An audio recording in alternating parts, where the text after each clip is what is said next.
Hello dear student, welcome back to my channel. It's me Poonam Aswal. तो आज हम civics के क्वेश्चन आंसर करेंगे और चैप्टर का नाम है इलेक्टोरल पॉलिटिक्स। तो चलिए देखते हैं इसका फर्स्ट क्वेश्चन क्या है। फर्स्ट क्वेश्चन जो है वो है एक्सरसाइज, जो कि एमसीक्यू है। इसमें पूछा गया है which of the following statement about the reason for conducting election are false.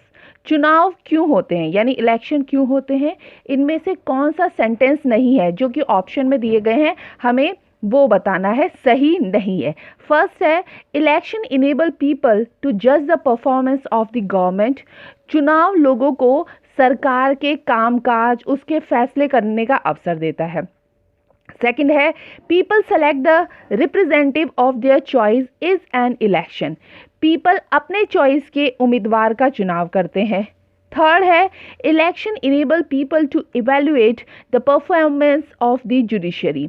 चुनाव लोगों को न्यायपालिका के कामकाज का इवेल्युएट करने का भी अवसर देती है। और फोर्थ है people can indicate which policies they prefer. लोग चुनाव से अपनी पसंद की नीतियां बना सकते हैं। तो इसमें जो ये था कि इनमें से कौन सा सेंटेंस सही नहीं है, वो है ऑप्शन सी, यानी election enable people to evaluate the performance of the judiciary. चुनाव लोगों को न्यायपालिका के कामकाज का इवेलुएट करने का अवसर देती है। ओके, नाउ क्वेश्चन नंबर 2 जो कि एमसीक्यू ही है। Which of these is not a reason to say that Indian election are democratic. Bharat के चुनाव लोकतांत्रिक है, यह बताने के लिए इनमें से कौन सा सेंटेंस सही कारण है। तो इसका सही जो ऑप्शन है, ऑप्शन पहले देख लेते, वो है India has the largest number of voter in the world, यानी भारत में दुनिया के सबसे ज़्यादा वोटर है। सेकंड है India election commission is very powerful, मतलब भारत में चुनाव आयोग काफ़ी शक्तिशाली है। Third in India everyone above the age of 18 has a right to vote. Hindustan में, भारत में 18 वर्ष से अधिक उम्र का हर व्यक्ति मतदाता है। डी है in India the losing parties accept the electoral verdict, यानी भारत में चुनाव हारने वाली पार्टियां जनादेश स्वीकार कर लेती है। तो इसमें से कौन सा वाक्य जो हमें बताना सही कारण नहीं देता है, वो है ऑप्शन ए कि India has the largest number of voter in the world, यानी भारत में दुनिया के सबसे ज़्यादा वोटर्स हैं। तो ये है ऑप्शन ए। नाउ अब है question number third. Question number third क्या है, मैच द फॉलोइंग है, यानी हमें मैच करना है। तो इसमें ए और बी कॉलम है। फर्स्ट है it is necessary to keep the voter list up to date because.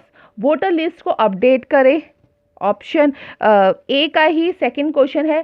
Some constituencies are reserve for एससीज एंड एसटी सो दैट, मतलब कुछ निर्वाचन क्षेत्र अनुसूचित जाति और अनुसूचित के लिए आरक्षित है ताकि। और जो ये मैच द कॉलम है उसका ए का ही थर्ड पार्ट है। Everyone has one and only one vote so that, प्रत्येक आदमी को एक वोट डालने का हक है। फिर ऑप्शन जो ये मैच द कॉलम है उसका ए का ही फोर्थ डी पार्ट है। Party in power is not allowed to use government vehicles. सत्ताधारी दल को सरकार वाहनी के इस्तेमाल की अनुमति नहीं है, क्यों। तो ये जो इसमें बी कॉलम है, हमें बी कॉलम में से सेलेक्ट करना है कि इन चारों के आंसर क्या है। तो ये जो मैंने आंसर है वो मैंने नीचे लिखे हुए हैं कि जो मैच द कॉलम का ए पार्ट है उसका जो 1 है उसका आंसर 4th है, जो 2 है उसका 1 है, जो 3 है उसका 2 है, जो 4th है उसका 3rd है। आप यहाँ से मैच द कॉलम के बी पार्ट से उसको देख सकते हैं। चलिए आगे देखते हैं क्वेश्चन नंबर नेक्स्ट है question number third. List all the different election related activities mentioned in the chapter and arrange them in a time sequence beginning with the first activity and ending with the last. Some of these activities are given below, मतलब कुछ activities हमें नीचे दे रखी है। Releasing election campaign, declaration of election result, casting of votes, ordering of repoll, announcing of election schedule and filling nomination. इस question का मतलब है कि ये जो चैप्टर है, इस चैप्टर में जो इलेक्शन में जो जो एक्टिविटी होती है वो एक्टिविटी हमें बतानी है। जैसे क्या एक्टिविटी होती है, सबसे पहले ये एक्टिविटी होती है कि एक वोटर लिस्ट बनाई जाती है, मेकिंग ऑफ वोटर लिस्ट बनाई जाती है। सेकंड, अनाउंस होता है कि क्या क्या शेड्यूल होता है। फिर जो वोटर लिस्ट जो बनाई जाती है उसमें नॉमिनेशन फिल होते हैं, इलेक्शन का कैंपेन होता है। तो वो हमें ये बताना है कि इलेक्शन करने के टाइम क्या क्या एक्टिविटी है वो बतानी है। तो इसका आंसर क्या है? डिफरेंट इलेक्शन रिलेटेड एक्टिविटीज़, यानी कुछ जो इलेक्शन की रिलेटेड एक्टिविटीज़ है वो ये है। फर्स्ट क्या होता है? मेकिंग ऑफ वोटर लिस्ट, यानी हम क्या करते हैं? पहले वोटर लिस्ट बनाते हैं election. Second, announcing election schedule, sorry इसमें अकाउंटिंग लिखा हुआ है बी में, आप अकाउंटिंग नहीं होगा, ये अनाउंसिंग होगा, यानी वो अनाउंस करते हैं कि इलेक्शन का शेड्यूल क्या है। थर्ड क्या होता है? फिलिंग नॉमिनेशन, यानी नॉमिनेशन को फिल करते हैं। फोर्थ, इलेक्शन कैंपेन करते हैं, इलेक्शन का कैंपेन करते हैं। फिफ्थ क्या होता है? रिलीजिंग इलेक्शन मैनिफेस्टो होता है। सिक्स क्या होता है? कास्टिंग ऑफ वोट्स होता है। सेवेंथ, काउंटिंग ऑफ वोट्स होता है। At, declaration of election result होता है। और नाइन्थ क्या होता है? ऑर्डरिंग ऑफ रीपोल होता है। तो ये सारी एक्टिविटी होती है कब? जब क्या किया जाता है? इलेक्शन किया जाता है, यानी इलेक्शन की ये सारी एक्टिविटी है। नाउ अनदर क्वेश्चन क्या है? अनदर क्वेश्चन में ये पूछा गया है, Surekha is an officer in charge of ensuring free and fair election is an assembly constituency in a state. Describe what should she focus on for each of the following stages of election. तो इस question का ये मतलब है कि जो सुरेखा है, सुरेखा को बहुत सी चीज़ों में फोकस करना है। किसको? सुरेखा। वैसे सुरेखा क्या है? सुरेखा एक ऑफिसर चार्ज है जो कहाँ की? राज्य विधानसभा की है। तो चुनाव के इन चरण, मतलब जो जो ये बता रखे हैं, इन पे किन किन बातों का ध्यान रखना है। कौन से चरण? इलेक्शन कैंपेन है जो ऑप्शन ए में है, बी है पोलिंग डे, और थर्ड है काउंटिंग डे। तो सबसे पहले हम जो पढ़ेंगे उसका आंसर जो हम पढ़ेंगे किसका? इलेक्शन कैंपेन का, उसको देखते हैं। तो फर्स्ट क्या है? ए, इलेक्शन कैंपेन, यानी चुनाव का प्रचार। तो इसका आंसर है, she will have to focus on various duties such and ensure that candidates cannot bribe or threaten voters. Expenditure limit is not crossed by candidate. Candidate not appeal to vote in the name of religion or caste. They do not use campaign or use any government resources. मतलब सुरेखा जो वो officer है उसको क्या क्या बातें ध्यान रखनी है कि अगर इलेक्शन कैंपेन हो रहा है तो क्या उसको बहुत सी चीज़ों में फोकस करना पड़ेगा। जैसे कि जो उम्मीदवार है वो किसी को रिश्वत ना दे, किसी को धमकी ना दे, खर्च करने की भी एक सीमा होती है, उससे ज़्यादा भी खर्च वो अपने इलेक्शन में ना करे।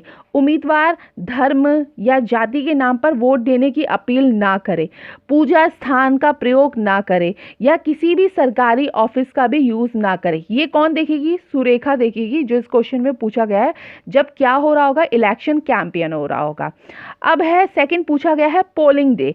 तो पोलिंग डे में क्या है? She will have to cross-check the voter list and check ID proof of the voter. Both capturing not take place. Ensure that free and fair election should be conducted.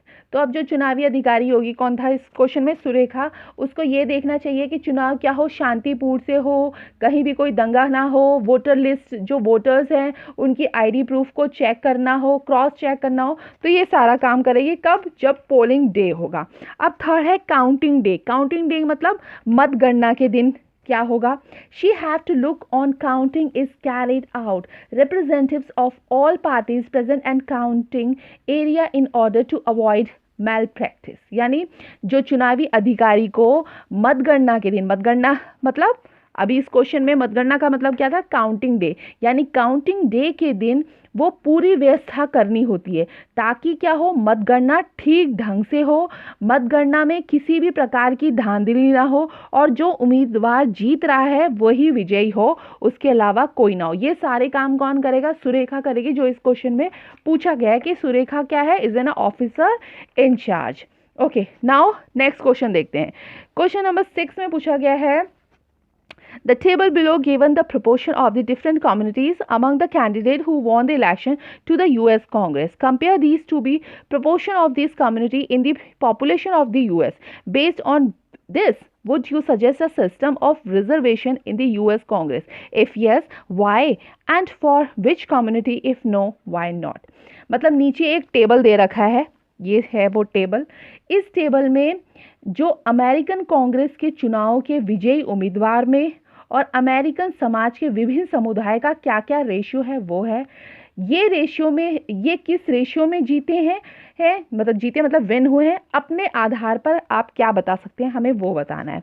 तो इसका answer है black and Hispanics should be given reservation in the US Congress as per their percentage in the US population. जो black और जो American लोगों को अमेरिकी जनसंख्या में उनके प्रतिशत के अनुसार अमेरिकन कांग्रेस में आरक्षण दिया जाना चाहिए। तो ये था इसका आंसर। ओके, नेक्स्ट क्वेश्चन है क्वेश्चन नंबर 7th में पूछा गया है, can we draw the following conclusion from the information given in this chapter, give 2 facts to support your position for each of this. इस क्वेश्चन का ये मतलब है, क्या हम इस चैप्टर में दी गई हुई जो सूचनाओं के आधार पर कंक्लूजन यानी निष्कर्ष निकाल सकते हैं। इन क्वेश्चन में सभी पर अपनी राय देनी है और उसके पक्ष में आपको 2-2 फैक्ट्स लिखने, यानी जो आगे के जो क्वेश्चन होंगे 7th क्वेश्चन के जो पार्ट्स होंगे A B C D, उसमें आपको 2-2 क्या देने हैं, फैक्ट्स देने हैं, 2-2 तथ्य देने हैं। तो जो फर्स्ट है, फर्स्ट में पूछा गया है, election commission of India does not have enough powers to conduct free and fair election in the country. इसका मतलब है भारत के चुनाव आयोग को देश में स्वतंत्र और निष्पक्ष चुनाव करा सकने लायक पर्याप्त अधिकार नहीं है। तो इसके 2 फैक्ट्स लिखने हैं। फर्स्ट जो आंसर है वो पढ़ते हैं, the election commission of India is powerful enough to conduct free and fair election. इसके जो 2 फैक्ट्स है वो क्या है, फर्स्ट है, it implements the code of conduct and punishes any candidate or party that violates its। चुनाव आयोग का यह आचार संहिता लागू करता है कि उसको कोई भी किसी चीज़ का उल्लंघन करेगा, मतलब कोई भी पार्टी, तो वो उसको दंड दे सकता है। Second, in election government official work under the EC and not the government. In election government official work under रहते हैं किसके, ईसी के। ये 2 फैक्ट्स है। सेकंड, बी पार्ट में क्या पूछा गया है, बी पार्ट में पूछा गया है, there is a high level of popular participation in the election in our country. हमारे देश में इलेक्शन में लोगों की पॉपुलर पार्टिसिपेशन होती है। तो इसके 2 फैक्ट्स लिखना है। फैक्ट्स 1 क्या है, voter turnout has increase over the past year. पिछले 1 साल में मतदान प्रतिशत क्या हुआ है, बढ़ा है। Second, election related activities in the last few years have seen a larger participation. यानी पिछले कुछ वर्षों में, यानी लास्ट फ्यू ईयर्स से संबंधित गतिविधियां, जो भी एक्टिविटीज हो रही है उसमें लोगों की बहुत ज़्यादा बड़ी भागीदारी हो रही है। ये है 2 फैक्ट्स। ओके, ऑप्शन सी में क्या पूछा गया है, सी में पूछा गया है, it is very easy for the party in the power to win an election. C में पूछा गया है, जीतने वाली पार्टी के लिए चुनाव जीतना बहुत आसान होता है। आंसर लिखिए, it's not very easy for the party in power to win an election.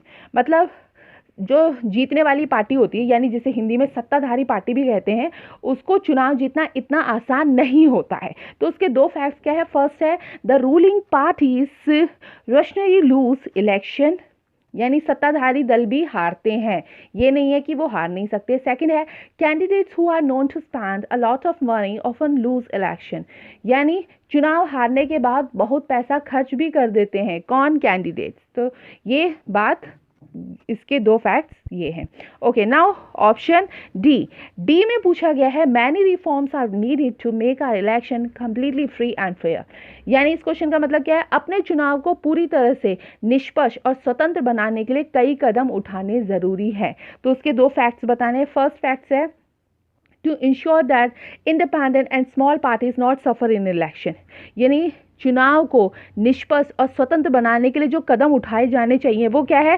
First तो ये है कि कोई भी छोटी पार्टी हो या बड़ी पार्टी हो, उनको सफ़र ना करना पड़े, यानी जो जीत रहा है वही जीते, किसी और को ना जिताया जाए, यानी कोई सफ़र ना करे। सेकंड है, to ensure candidate with criminal record not participate, यानी हमें इंश्योर होना पड़ेगा, चुनाव किनको, जो इलेक्शन करवाते हैं उनको ये इंश्योर होना पड़ेगा कि अपराधियों को चुनाव लड़ने से रोका जाना चाहिए। तो ये थे क्वेश्चन आंसर किसके, सिविक्स के।